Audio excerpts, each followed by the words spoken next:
les rapports de force entre les États-Unis et la RDC et au même moment minimiser la justice américaine. Au même moment, parler avec légèreté d'un citoyen américain.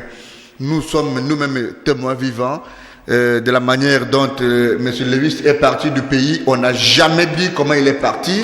La NER, pour lui, c'était un grand salon et il est passé par là. Et vous ne pouvez pas aujourd'hui méconnaître le fait que l'Amérique reste l'Amérique.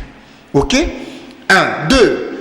Je sais que le ministre de la Justice, Alexis Thambwe Mamba, pour qui j'ai beaucoup de respect, n'agit pas au nom de Thambwe Mamba. Voilà. Il agit au nom de l'État, au nom de la République. Et donc, s'il y a de bons avocats, ils peuvent orienter la procédure vers la mauvaise direction de l'action, parce qu'en ce moment-là, il y a les ministres de la Justice, il y a pas M. Kalev, mais les patrons des renseignements de notre pays. On pose l'action contre le gouvernement. Justement.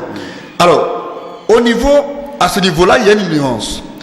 Quoi qu'on en ait officiel, on peut être ministre, on peut être le patron des renseignements, mais cela ne dit pas que vous ne pouvez pas poser des actes qui engagent votre responsabilité personnelle. Individuelle. Et donc, dans le cas de M. Thambwe Mamba, je ne vois pas trop bien les rapports qu'il a entre Lewis et le ministre Thambwe Mamba.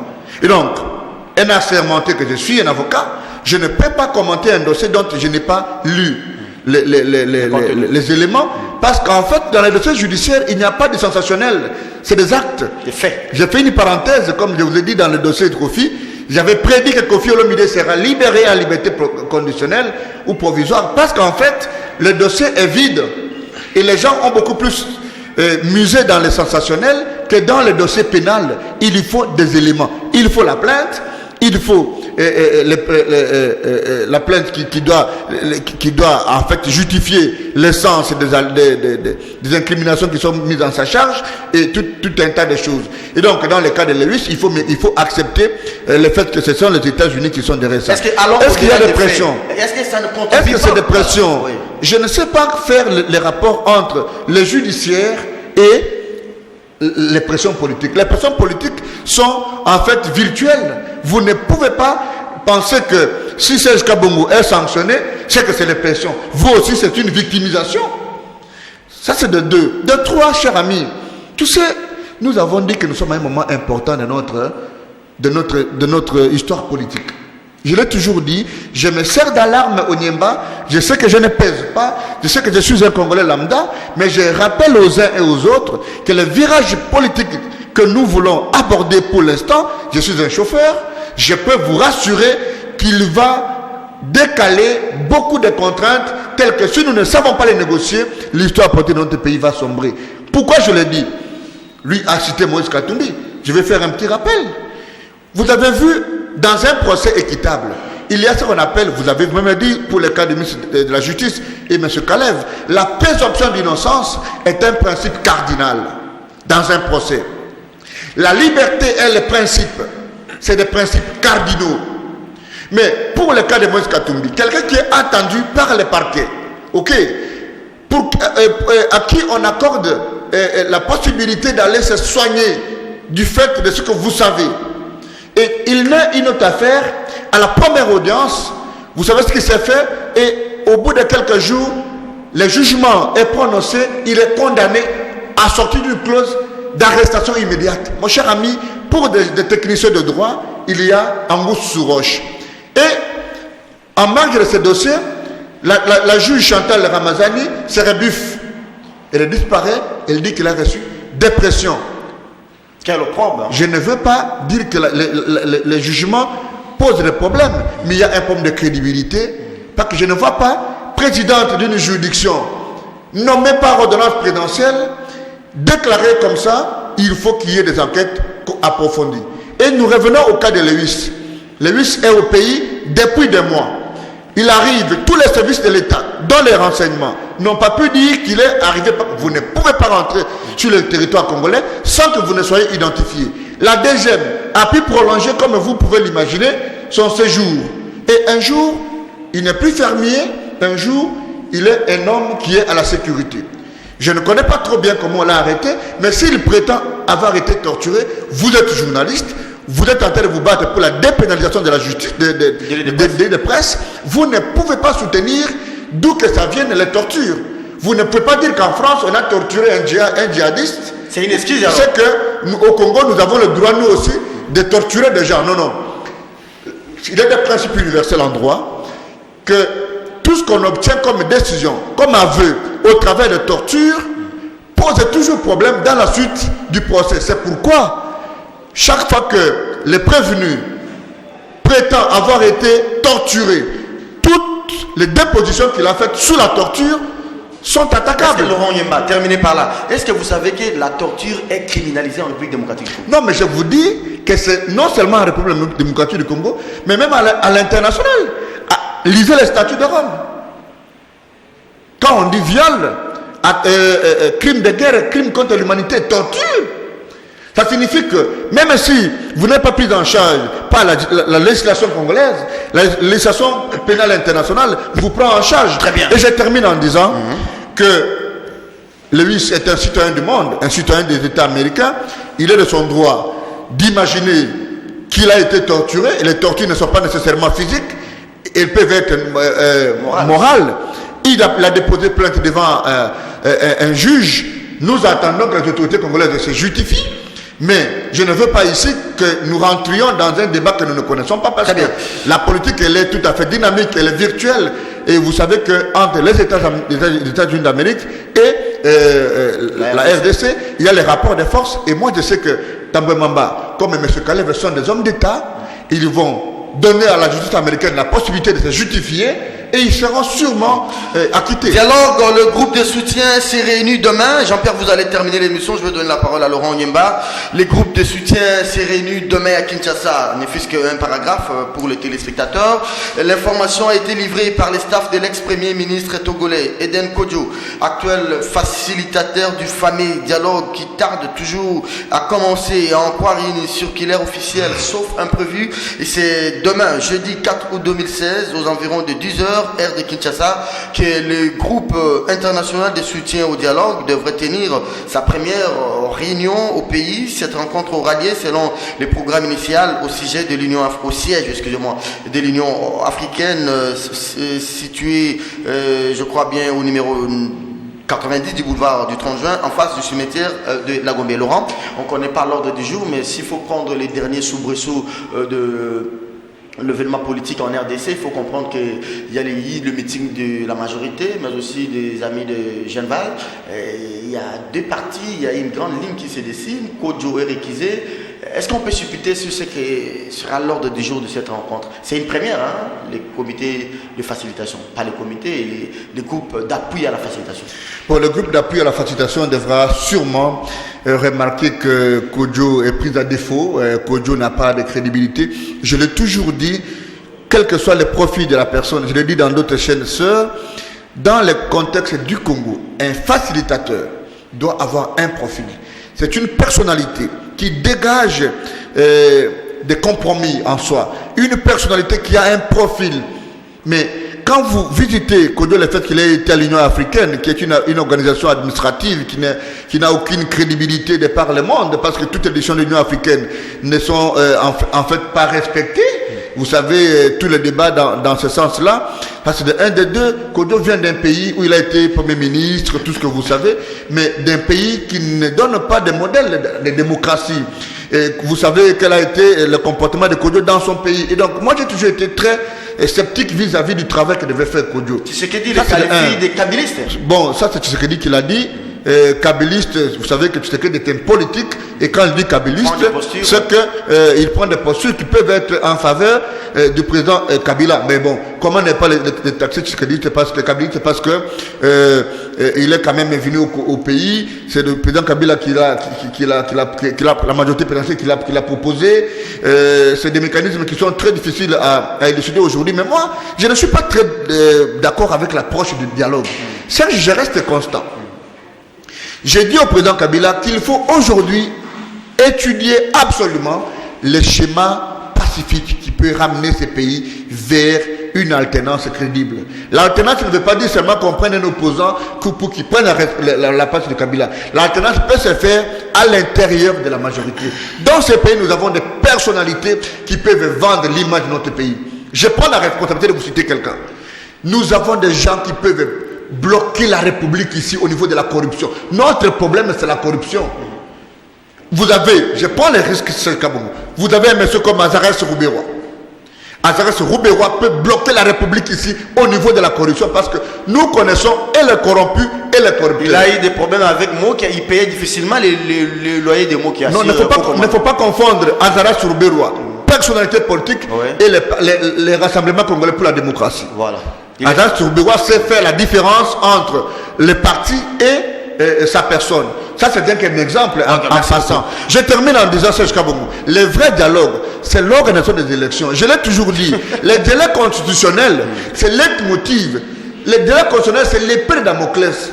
Vous allez voir que même si Tshisekedi accepte, même si on amène Kitou Massiri, comme l'a proposé Lengakoy, même si on amène Abdou Diouf, mais si nous ne nous mettons pas d'accord sur le fait que les élections vont se faire dans les délais, et qu'au moment où la CENI bloquait tout, et c'est maintenant seulement que la CENI commence à ramener du matériel pour commencer l'enrôlement chez toi à Libeng là-bas, ça n'a rien à faire. Commencez l'enrôlement, mais si vous ne voulez pas comprendre les choses, nous ferons les élections avec l'ancien fichier pour que nous puissions avoir les élections dans les délais. Il est encore possible. Toujours l'a démontré. Jean-Pierre Kayembe, aujourd'hui le vrai problème, c'est qu'il y a des camps opposés. Hein. Vous avez suivi Kodo Réquisé.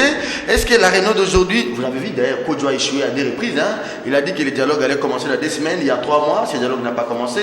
Il dit que les comités pour partir du dialogue allaient se mettre en place le 30 juillet. Ça n'a pas eu lieu. Mais aujourd'hui, ces comités de facilitation demain, ils vont se réunir demain. Ils vont se dire quoi? Bon, Kodo, qu'est-ce qu'on va faire? Appelons Tshisekedi, arrondissons les ongles.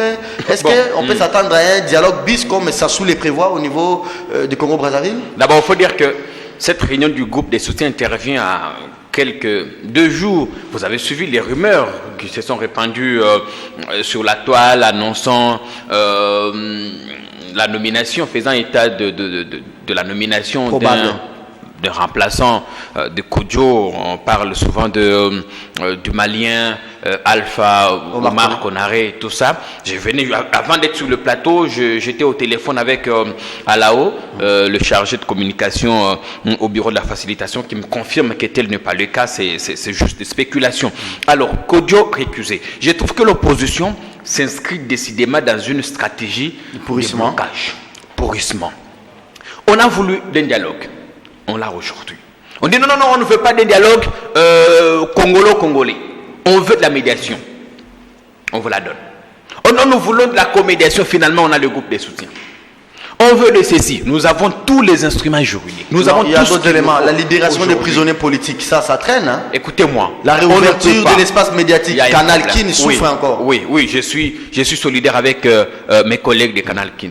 Pour ce qui est de la libération des prisonniers politiques, on ne peut pas prétendre être dans un état de droit et vouloir que des gens qui ont commis des crimes non amnistiables puissent être graciés.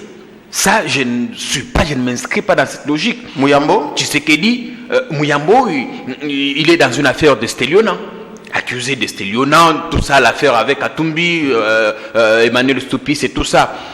Donc, Fred Baouma, Yves Makwambala. Fred Baouma, on les accuse. Bienvenue à tout le monde. Oui, ok. On ne devrait pas mettre tout le monde dans un même sac.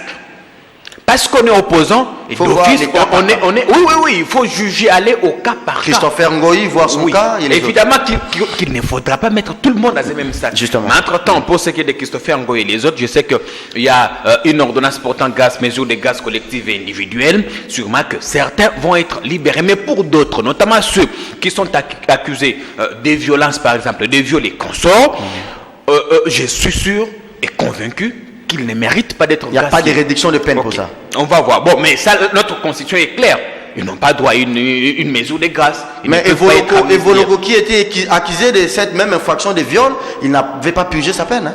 Bon, Evoloko, on sait, je sais qu'à un moment, on peut tenir compte de certaines circonstances atténuantes. Pour Evoloko et non pour Diomi. On peut en tenir compte, mais je n'ai pas fini par rapport à Kodjo. Donc, vous sentez, de tous les éléments ici énumérés, tout ce qu'on a eu, le groupe de soutien, la facilitation, tout ça, aujourd'hui, si on récuse Kodjo, on voudra de qui? De Sassou? Parce que je les vois de plus en plus tourner vers Brazzaville. On va prendre Sassou, il est clean, plus que Kodjo. On va prendre qui? Celui-là ne sera pas aussi considéré comme parti pris. Donc c'est tout ça. Je crois qu'aujourd'hui, Kodjo doit être pragmatique, c'est dire que le rassemblement ne veut pas aller au dialogue et on ne peut pas laisser la République prise en otage. Kodjo, pour sa propre élégance, lui-même Kodjo, quand il est pris en partie, si moi, il m'a été demandé d'être à la place de Kodjo, j'allais démissionner. Non, moi-même. Les rumeurs qui circulent, pour son honneur, il ne peut pas démissionner.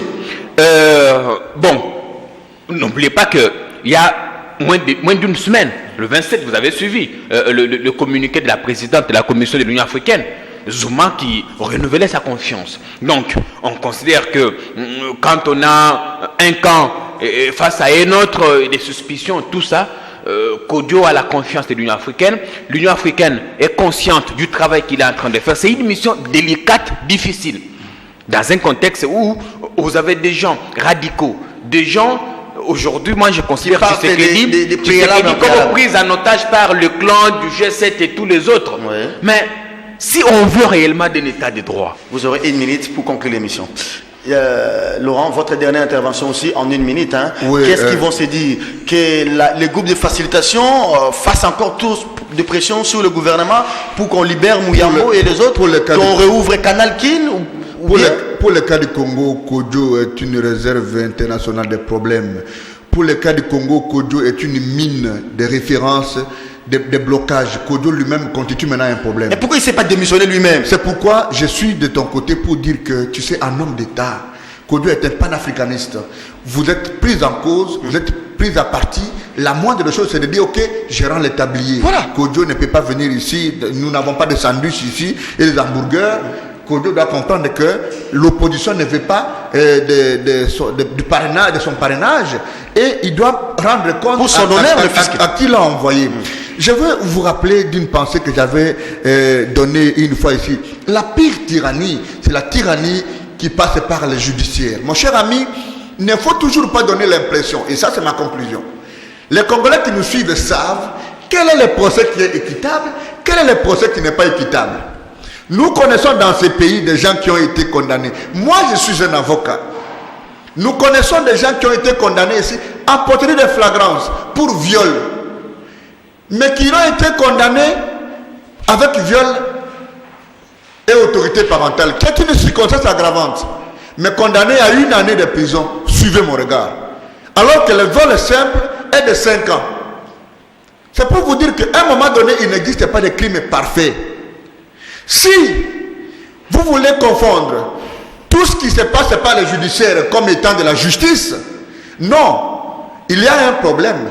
Il faut, comme l'a dit Tamamba lui-même, il faut une justice juste. Je termine, Serge Kabongo. C'est important. Votre conclusion. Mon mot de la fin, c'est que il y a des procès politiques. Ces mots-là ne viennent pas de Laurent. Mais si nous voulons assainir le climat politique, il faut libérer Mouyambo, les Christopher Ngoyi, et nous savons les jeunes gens de la Loucha. Les jeunes gens de la Loucha, ok, et nous aurons aidé la République. Réouvrir Canal Kin. Le vrai débat. Canal Kin, c'est déjà une chaîne qui doit être. Et moi-même, je vais écrire au chef de l'État. Pas que de ceux qui a toujours aimé mes analyses. Je vais lui écrire, okay. Je vais vous amener la suite.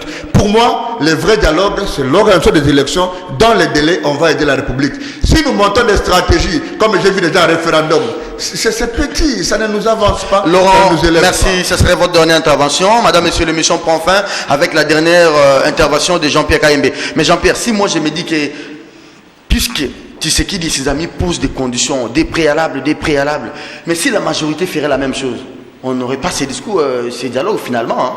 Écoutez, Serge, je ne m'inscris pas ici, je n'accorde pas une quelconque prime à une dérive d'où qu'elle vienne.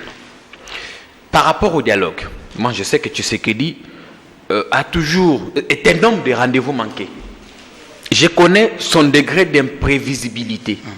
Je sais que c'est quelqu'un sur qui on ne peut pas compter aujourd'hui. Kodjo a fait de lui l'épine dorsale du dialogue. Hein? Il le regrette. Il l'a appris à ses dépens. Voilà. Je crois qu'il le regrette. Parce que Tshisekedi, on sait ce qui s'est passé en 90. On sait ce qui s'est passé par la suite. On sait ce qui s'est passé ici tout récemment à Sun City. Tshisekedi, c'est un homme de rendez-vous manqué. Et je me dis qu'il est en train de jeter en pâture. C'est 40 ans de lutte. Moi, je m'attendais à un discours conciliant à son retour. Je me disais que ça y est, c'est fait. On va désamorcer la crise. Mais bien au contraire, Tshisekedi vient encore enfoncer. Il n'a pas lu, hein, comme les autres lisent là. Lui, il n'a pas lu. Hein. Il n'a pas lu. Il a dit ce qu'il pensait. Évidemment qu'il est pris en otage par ce clan, le G7 et tous ceux qui ont été avec Kabila, qui ont mangé, qui sont dans les affaires, tout ça, qui ont même des adhésions qui ont été corrompus, tous ces gens. Aujourd'hui, l'opposition c'est devenu comme une sorte de blanchisserie. Quand on va là-bas, quelqu'un comme Kingwa Kumwanza demande un état de droit, mais c'est Kingwa doit être le premier à être arrêté. Souvenez-vous de ce qui s'est passé. Allez, merci beaucoup, l'émission. J'ai fini. Kodjo doit être pragmatique, aller au dialogue avec ceux qui sont prêts. C'est passer de ceux-là qui posent des conditions, qui vont des préalables. Qui sont prêts ces gens-là? Mikaï, vous avez des gens comme Mikaï, Azarias Robert, toute la société. Aujourd'hui, il n'y a que la composante opposition qui pose problème. Et puis une frange de l'opposition. Parce que toute opposition n'est pas anti-dialogue. Vous avez tout l'autre clan, les Mikaï, Azarias Robert, Mouchibonane, Bitakura et les autres. Merci beaucoup. L'émission citoyens congolais comme nous. Merci beaucoup Jean-Pierre Kaimbe. Allez, ça n'est donc fini pour ce numéro, le 3e de la semaine. Kiosque réservé pour vous Jean-Pierre. Jean-Pierre, vous allez me saluer, merci. C'est un plaisir, merci de l'invitation. Pas venir en retard. Hein. Au revoir Jean-Pierre. Merci. Au revoir Laurent Yemba. Allez, merci, vous allez vous saluer. 9h30 demain, avec le même plaisir. Kiosque, c'est votre émission. C'est votre chaîne. Au revoir.